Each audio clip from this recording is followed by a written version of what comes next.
Hey everyone, and welcome back to the news, and once more, it's fairly big. Blizzard have partially reverted the GCD change of Battle for Azeroth, so that's pretty big. And if you pay attention closely, Afterlives Maldraxxus reveals something that I think most people have actually missed. It's something that ties back to the events of the Illidan novel and, well, the deeper backstory of the Scourge and the Legion. It's real fun stuff. Of course, though, there's also a bunch of other things going on. Blizzard are deepening the need for a diverse group comp, which some people like, others don't. Then there's some Shadowlands gearing, Covenant switching is finally on the beta, and a whole bunch of other things. And that includes this thing, because it is Warrior Month. We've got the Warrior pin. You'll get it. Plus, all of the September patronage rewards. So lots of stuff. August patrons, Patreon took payment for that month on September 1st. We now have a complete list for shipping. So shipping will begin on Monday. And yeah, Patreon is the best way to help us out. You also get a bunch of cool stuff in return. I think it's a pretty great situation, and it really does help. We're actually midway through staffing up for Shadowlands and beyond. We're bringing on another editor, and that means that we'll have more time. Well, I'll have more time to write videos. We'll actually be able to put way more editing time into specific videos to be able to do more in-depth, longer content for you guys, as well as just plans we've got to diversify content towards a few things we're very passionate about and have been for a long time, but haven't been able to do. So, patrons, thank you. You are absolutely tanking it. It is incredible. So yeah, and of course, if you're a warrior and you like the fluffy boys, then this is a pretty solid month for you too.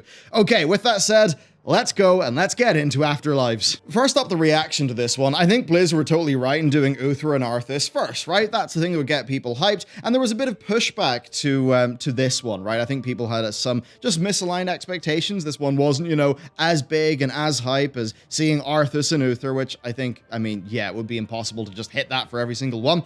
Now, the main job of these Afterlives videos, it really is to introduce like the shtick of each covenant, not as much to give us the massive lore moments. I think Arthas would be hard to top there, but there is still plenty for us to talk about with this one. So a bit of context is that Maldraxxus is where the Scourge originate from. The classic Warcraft 3 Scourge of the Ner'zhul Lich King is very reminiscent of Maldraxxus, including even the architecture of Maldraxxus, while the Arthas era Lich King is actually far more reminiscent of the Maw. And I think that's something that's going to be very important as we sort of move forward here. Now, this episode follows Draka. You know, she's doing a lot of spycraft. She ended up working for the House of Eyes. Now, the way that works is Maldraxxus is split up into 5 different houses, and they all kind of vie for power a little bit. It's kind of like a might makes right situation there. Now, for some context of how it actually works, well, Maldraxxus is kind of like the immune system of the Shadowlands, right? It's the security forces, the army. If something bad goes on, well, you throw a bunch of ghouls at the problem. That's how Maldraxxus does it. And for that security force to be as strong as possible, yeah, it's just constant, you know, might makes right. Everyone's vying for power there.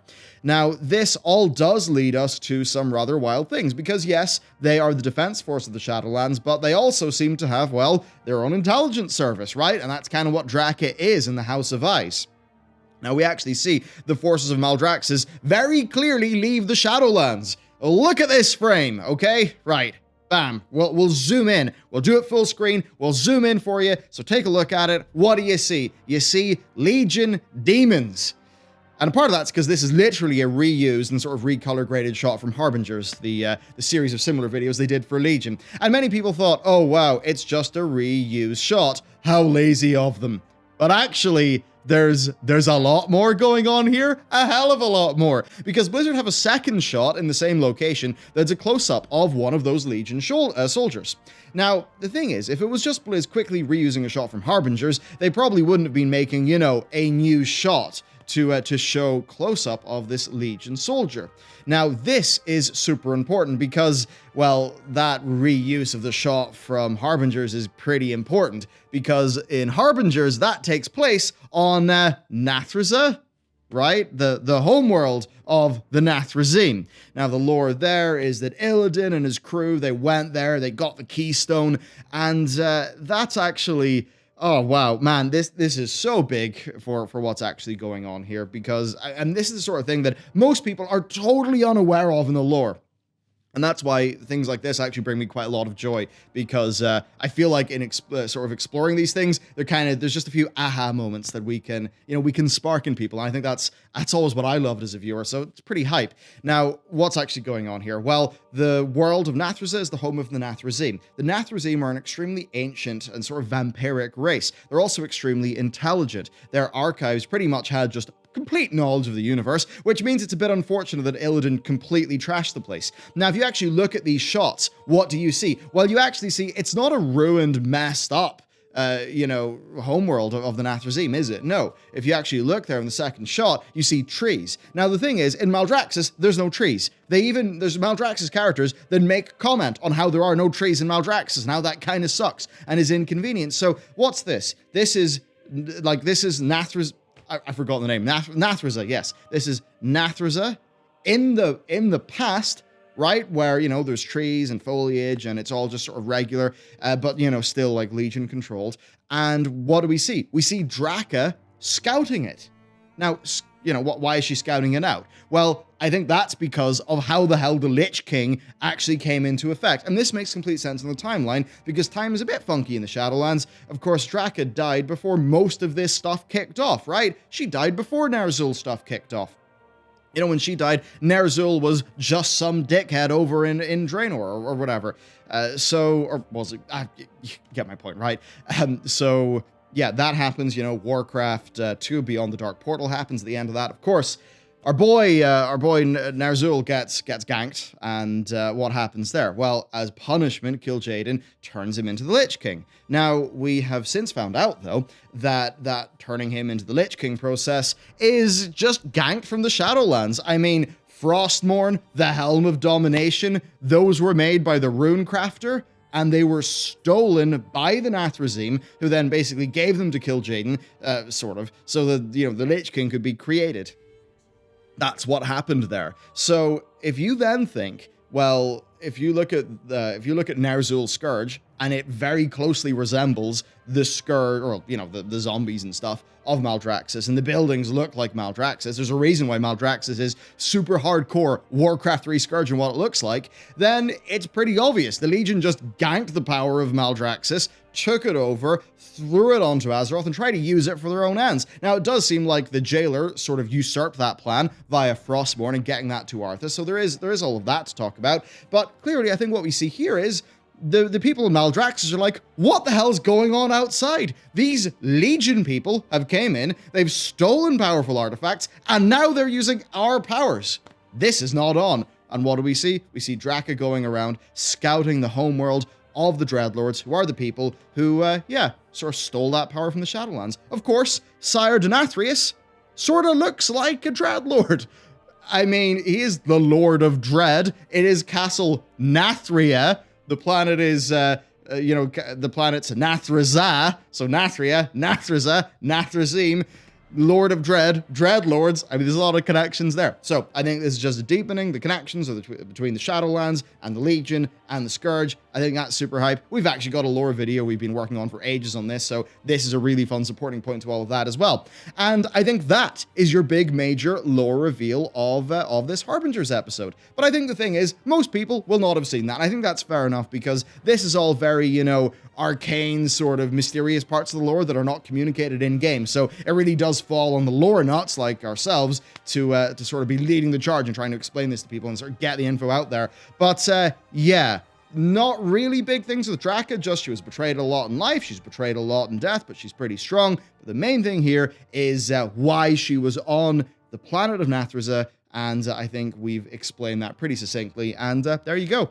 Then moving on, there is a little bit of faction leader chat that I just wanted to cover here that popped up in a recent build. So Shaw seems to suggest that Greymane should take up more of a role following Anduin's kidnapping. And we kind of talked about this before, but they modified the line and again firmly rejects what Matthias Shaw says, and he says that Turalyon and Shaw can handle the state, and that Gen's focus is on getting Anduin back. So yes, for Gen, it is now very much about sort of son character, right? Anduin, you know, he feels a lot for, and vengeance on Sylvanas. That does make a lot of sense because Gen has played that paternal role in some ways, especially in statecraft and stuff, for Anduin following Varian's demise, which should be fun, by the way, because, you know, Varian didn't go to the mob because the machinery of death was actually still functioning when he died, so we'll probably see him at some point.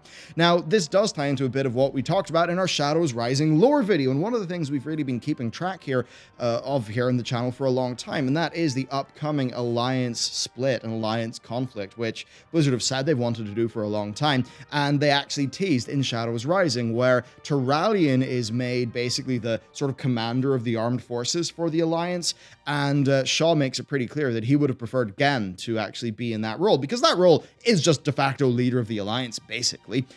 So it's interesting that Shaw again is shut down once we actually hit into Shadowlands. And I mean, yeah, that's still teasing though, that alliance split. And I think where that really comes into its own is in the light video that we did.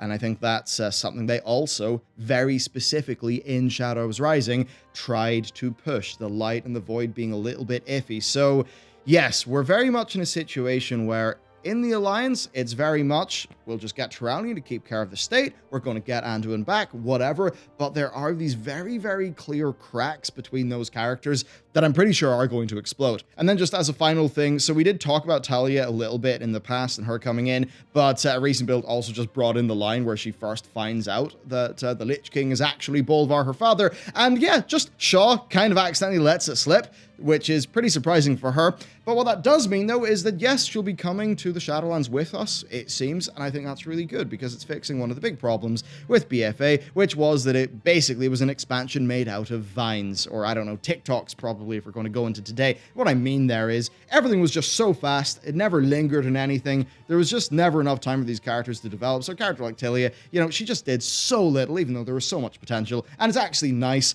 that they're not, you know, abandoning that character, just sort of leaving her in the expansion. She's actually coming forward. I think that's really good stuff. So that's what's going on with the lore.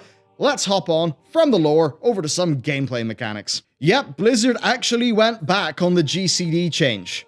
What? Who saw that one coming? I mean, this late in the game. We saw them try to fix up some things by, you know, taking a cooldown and adding an attack to it so that feel, you know, hitting a button that had a cooldown would feel okay. But yeah, they've just actually said, no, we're taking a whole bunch of things that they're categorizing as burst cooldowns off the global cooldown. Thank God. Now, what they gave there is not an exhaustive list. There's still lots of abilities that do feel awkward to use, by the way, like Dancing Rune Weapon for Blood DK, Ascendance for Shamans, and a few others. But on the classes where this is here, it immediately feels like a massive improvement. Popping Celestial Alignment and dropping a Star Surge on the same GCD feels really good. Of course it feels good. We'd been telling Blizzard that this stuff felt good since they originally made this incredibly silly, not that good change for the gameplay of the game. Now, I do agree on some of the ones that they held off on, like Void Eruption, right? Because with Void Eruption, that's a big cast time spell. Feels okay. Feels pretty sweet. Metamorphosis, you know, it's got the big jump and all of that stuff going on. But it is just those abilities where you want to pop Recklessness, where, yeah, it just didn't work, right? You know, you hit a button and your character just takes a break from combat to go, ah! And then that's your GCD. That obviously doesn't feel good. This is a massive win for, I would say, people who enjoy playing the game from a mechanical perspective. And I think it's got basically no downsides. I mean, there's a few very technically, but I mean, look, for the people who are going to be like, oh my God, it's so much harder to play the game now that Recklessness is off the global cooldown, I don't think those are actually the people that care that much about performance, so it doesn't really affect them anyway. This was just a flat gameplay downgrade for almost everybody. That's basically what it was, and they did it. And I mean, in terms of class rankings, I mean, for us, this is something we talked about as soon as this happened in the office, like Frost DK, Rat Paladin, they immediately go up like 1 or 2 points out of 10 in like just gameplay quality. I mean, Matt almost exploded whenever he saw what was happening to Rat Paladin, like being able to use Crusade and stuff off the GCD. Like literally everyone on our team is excited about this. And this is when I'm going to be a bit of a dickhead. And I know it's me being a bit of a dickhead, but I still got to do it. Blizzard, my dudes, we told you about this in BFA beta. It's like 2+ years since then. You know, BFA beta was like, what, January, February? We told you. We told you this was a bad idea. You made class gameplay feel worse in many ways, but this was one of them for all of the BFA expansion. Why did you not change it in BFA beta? I'm glad it's changed now, but I would say, please admit that you were wrong about classes and that you stuck to your guns for 2 years. You don't have to admit it externally, but just take a look at the mirror inside and think, why did we make this decision that we got resoundingly negative feedback for and just stick with it and damage our game for 2 years? Please ask yourselves why you did that and understand it's not the thing to do in the future, right? It's just this thing where, you know, if they had just listened to the BFA beta testers, wouldn't have had this problem, right? I mean, the whole thing is just a cacophony of Blizzard sticking to their guns for no reason. Like, is it pride? What is it? But like, Azerite, we told you that would be a big problem very much in advance. Reforging, resoundingly negative feedback from just about everybody. Benthic sockets, which they could have hotfixed in week 1 and triaged and fixed the problem, so the benthic slot issue would not have existed. But then, you know, Ian just said, oh, you know, it happened in week 1, cat was out of the bag, we decided we just couldn't do anything about it. I'm like, man, that was like such a pain in the ass for that whole patch, and you could have just fixed it in week 1. You could have just done it. Corruptions. We told you those would be a problem when they were first talked about, and all through PTR, and all through the start of that patch, and we only started to get quality of life by the time that everybody had, like, got Curve and was no longer really caring about that patch anymore. Like, entrance requirements for horrific visions. We told you about this very early on. Like, almost all of these things. Like, Blizzard end up doing what people said would be the common sense thing, but they just sometimes do it in this, like, bizarre way, and months and months and months, in this case, years late. And it's like, guys, if you just were more proactive in these fixes, the experience of playing your game would be better, and live players wouldn't feel like beta testers. So please apply some of this logic to Covenant abilities, please. And on that topic, we will be actually able to talk about how the swapping works soon. Now, I would say Blizzard's one good reason here was readability in PvP, right? And it's kind of good to see they're sort of giving up on that, because PvP, I mean, it's not really balanced anyway. So arguing that, you know, we should do these GCDs so that PvPers could see the animations and would have time for that. I mean, yeah, that sort of helps a bit of PvP readability, but PvP's got infinitely, like, other balance and sort of readability problems anyway, so I really don't know if the benefit of that was worth the cost of, you know, the classes feeling bad in just sort of all, you know, all situations, and the pacing of specs being completely homogenized by always just having to go to the very same sort of, you know, averaged out, like, beats per minute or whatever, instead of you having these, like, fun, exciting, you know, bursts of, you know, I hit recklessness and I go bam, or, you know, what we said with, like, incarnation into a star surge, right? So, I mean, yeah, and honestly, if PvP balance is at sort of the state where a single GCD's readability is a massive life or death thing, then maybe it's not ideal anyway. So I think there's larger fish to fry for PvP, as the community is currently showing these days via the various different ways that PvP scaling has been utterly broken over the last while. So yes, this is great news. Thank you, Blizzard, for making this change. We will finally have more of a sense of pace to a few of our classes. And yeah, there's a bunch of specs that just suck to play. I mean, if you listen to Preach and Finn's discussion on, I think they were taking their list of potential mains down to 4 out of the 12. And yeah, there was examples there where it was a blocker for them. We haven't sort of done our, you know, our video on that, because me and Matt are still trying to work out what the hell we want to do for this expansion. But for us, the same things came up in discussions when we were just talking about it in the office. It was like, yeah, I like to play this, but all those back-to-back GCDs for cooldowns just feels bad. So now that that's not happening, there's actually quite a lot more that I'd be interested in playing. So yeah, I think good stuff. But again, it's just that thing where I've got to say, Blizzard, I'm so happy you have made this decision. Please be more proactive in how you think about such issues in the future. Okay, speaking of that, let's talk about Covenant switching. Covenant switching is now on the beta, and many people commented on how it would not be a big deal as a part of trying to underplay concerns of the people who wanted to use multiple of the new abilities that their class is getting across the various different specs as this expansion progresses. And now that Covenant switching is here, we know how it works-ish. We at least know the first section of it. First off, you've got to do 8 world quests, and while you're doing that, you're still going to be a member of your original Covenant, but you do have to remember that in Shadowlands, there's a maximum of 5 world quests in a zone per day. So that does mean that the very first stage of this will take 2 days to complete.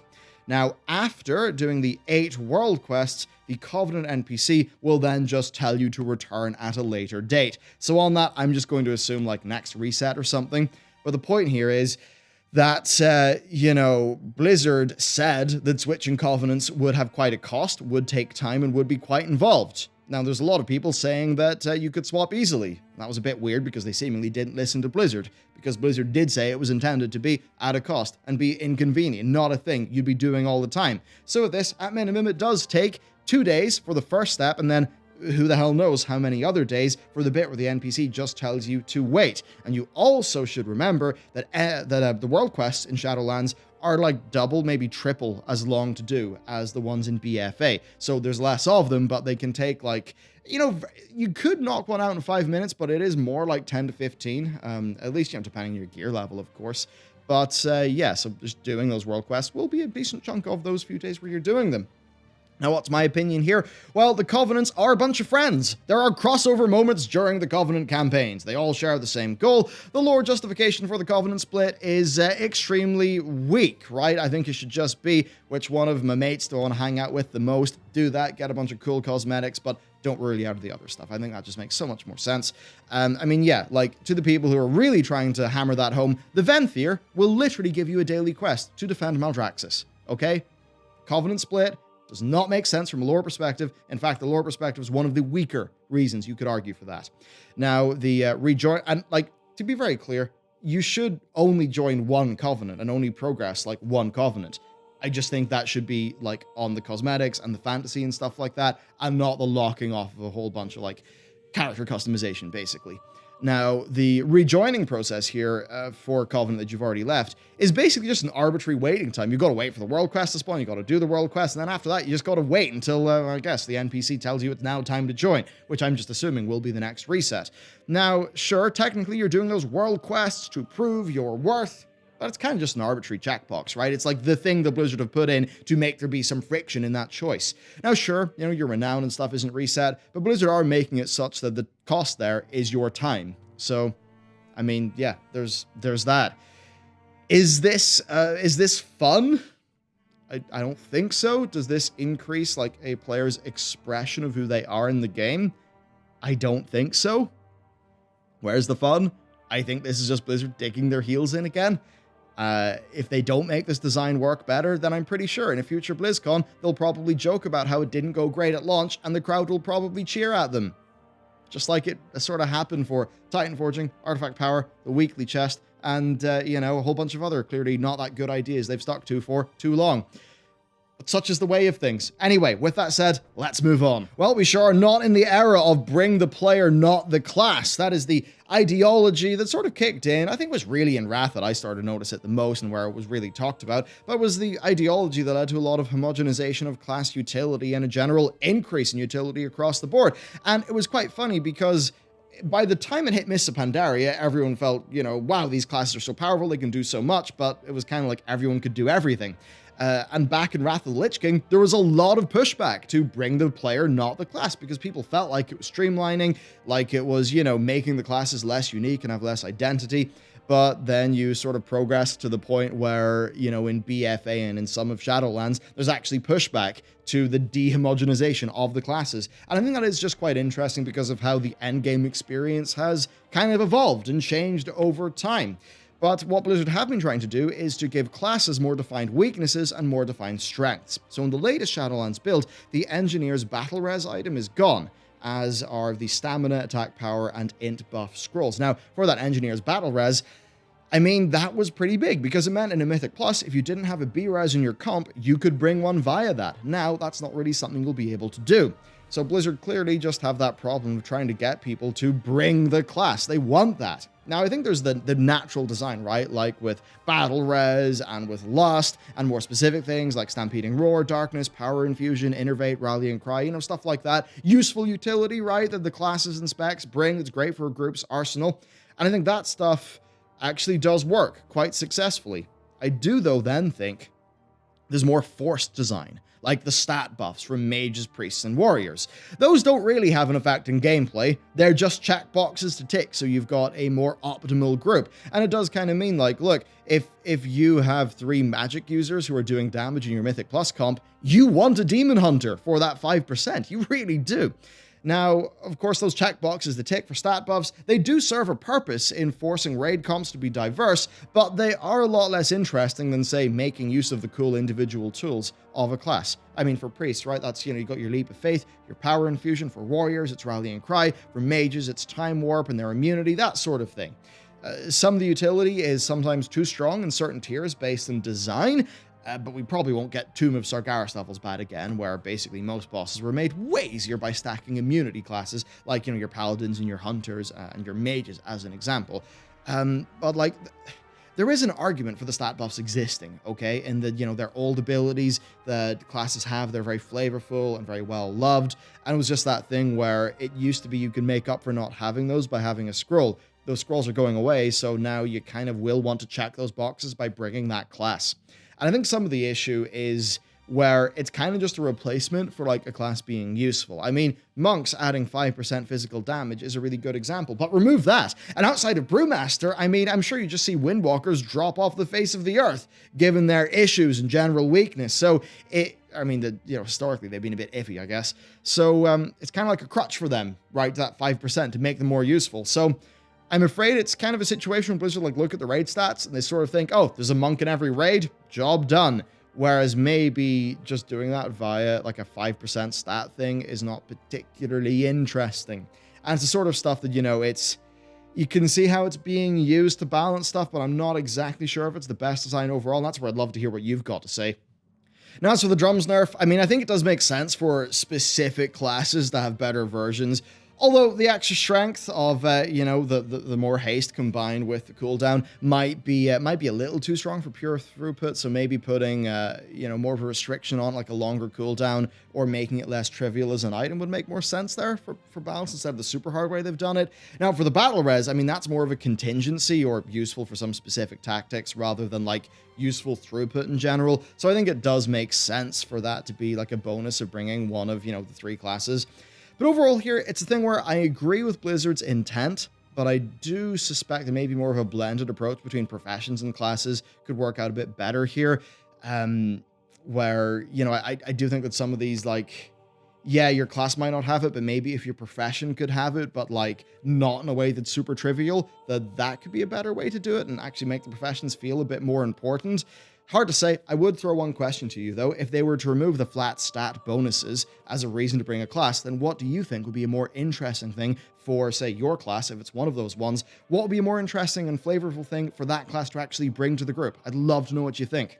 Then also, old potions. A whole bunch of them have been nerfed and are not going to be usable at max level again. And that's, stuff like some of your old speed potions.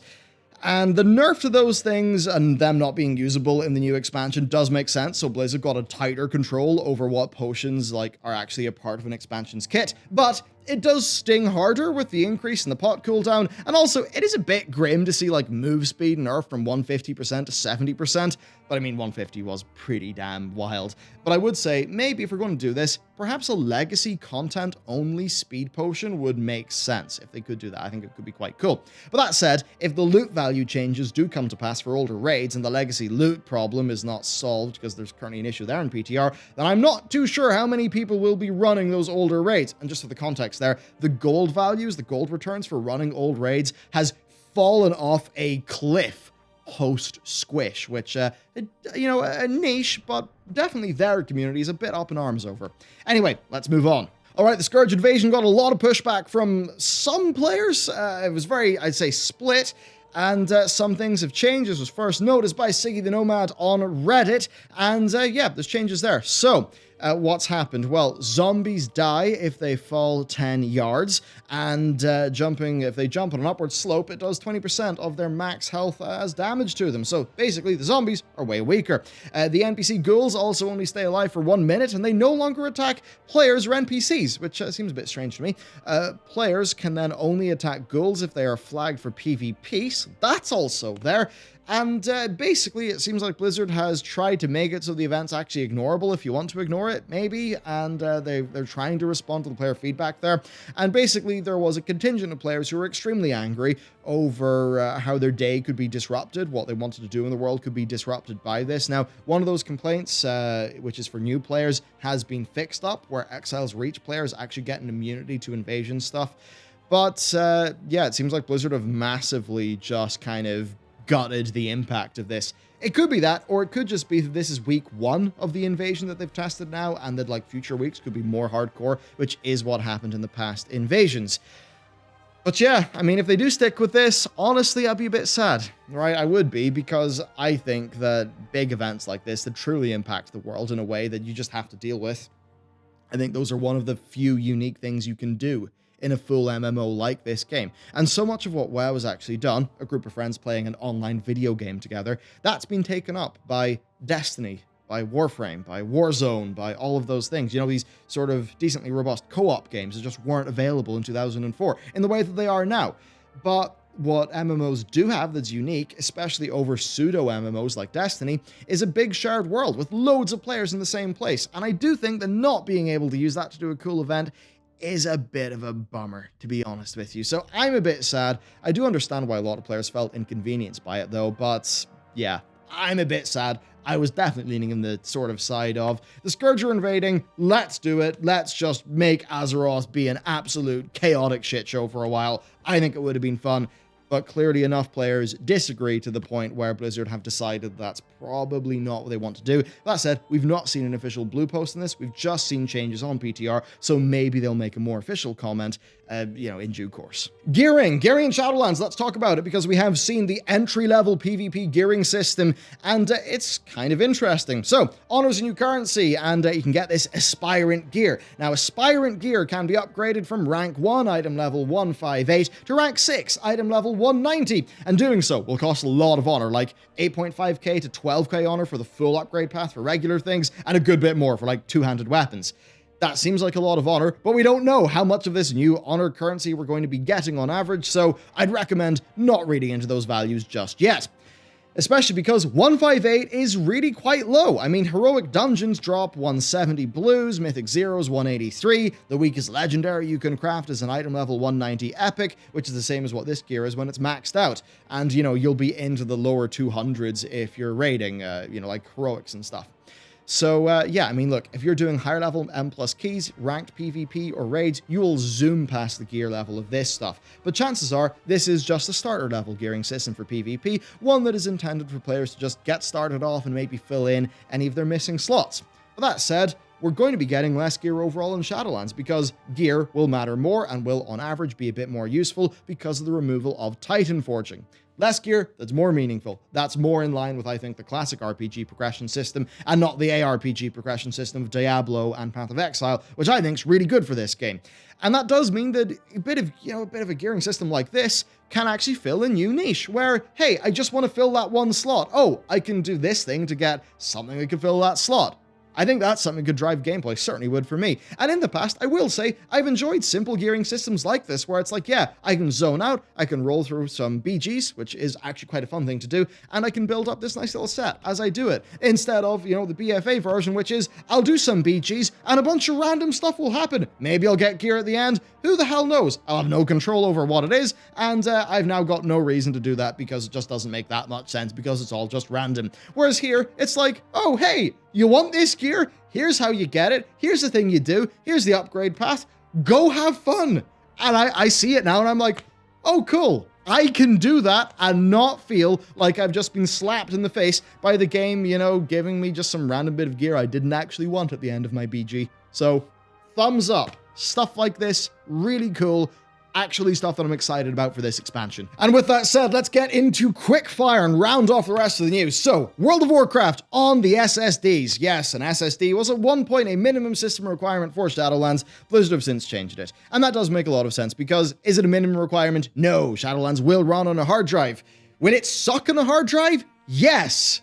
Games that have got loading times like WoW suck on hard drives. I mean, I remember there was one time we did a sponsorship with oh my, hello brain. It was the Western Digital Blue SSDs. This is way back like 3-4 years ago, but as a part of the sponsor slot that we did some basic benchmarks of just porting around the Legion zones, like back and forth to Dalaran with a hard drive and with an SSD. And it was like, yeah, the loading times are so horrible on a hard drive. It is not cool. Now, that said, the good news is SSDs are way cheaper these days. Like, if you just go to Amazon, type in SSD, look, I would actually say if you're a World of Warcraft player, I would almost recommend even just getting a cheap as hell 250 gig one, and just slapping that in your machine just to install WoW on.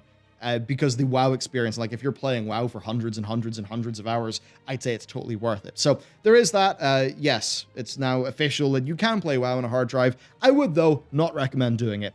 Next, class work. There's been a bit more of it, like the No Holy Power for Prot Paladin is making its way in. They're also working in the Elemental Maelstrom changes. A few other tweaks as well are going on. Not as big as past weeks, and certainly like Matt and I will be doing our choosing a main Covenant, choosing a main stuff soon. We'll be doing our class reviews soon. Personally, I will give you a bit of a preview there. I'm hovering between Warlock, Hunter, and Mage. And I do know that if I choose a melee, all of my raid team will punch me. Not actually, but we have too many melee right now. We need some ranged. And to me, Mage is just such a safe bet. And Hunter, MM is like, for me, not great, but okay. They've tweaked it a bit.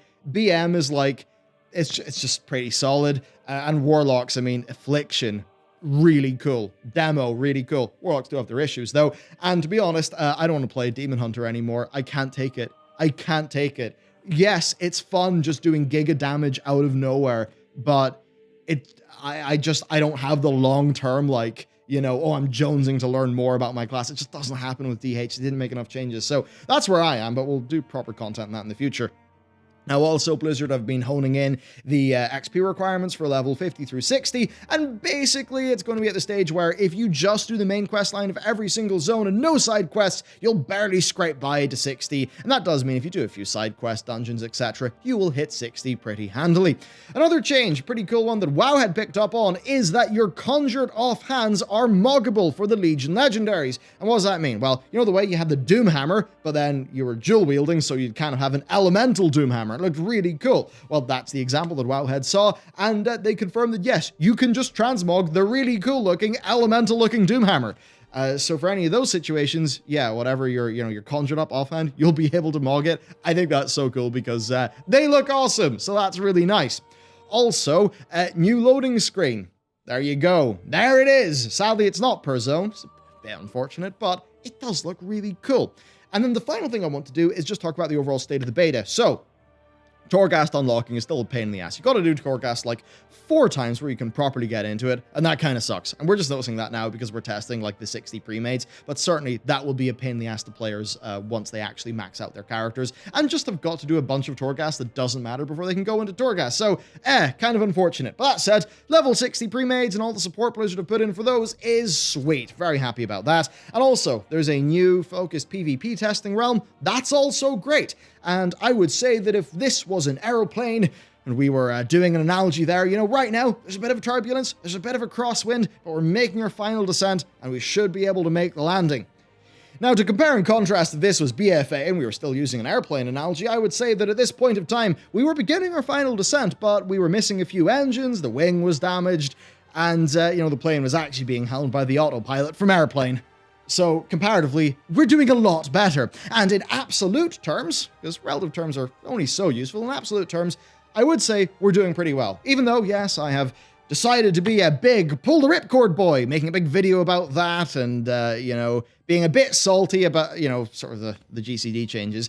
I'm still going to say that overall, we are, we're in a better sort of situation we have been in ages. And in fairness, You know, Legion is an expansion that made me absolutely bloody irate at the start because of the spec swapping and because of the random legendaries. And we were still able to survive through that and have a pretty good expansion, even though, I mean, patch 7.2 kind of sucked, didn't it? The Broken Shore wasn't really that great. So even though it had its issues, it was still a pretty successful expansion. I do still think that Shadowlands, it's going to have issues. How many of those are big? That's on Blizzard and the next few months.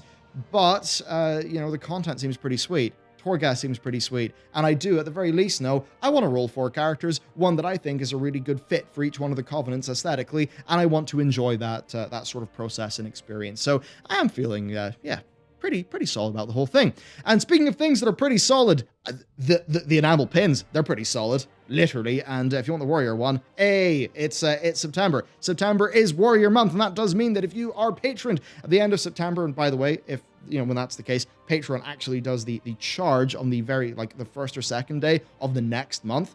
So yeah, if you're patron, then we'll send this along to you along with all the art, which you can put in your walls, or you can put in the front of your notebook, or whatever you want. It's yours. You can go wild with it. So yeah, that's what's up there. And I mean, yeah, as I said, it's a humongous form of support. Really does help us out. And as with all things, with us, when revenue increases, what do? Well, we try to make a better work environment for the people who work here, and we try to invest in what we're doing. Be that better gear, better machines for people to use, or in this case, more staff. And this is specifically a case where having more staff will actually de-bottleneck people who are working with us right now, and should lead to just about everything being better. So patrons, thank you. It really does help. Anyway, that's it for me. Thanks for watching. I'll see you next time.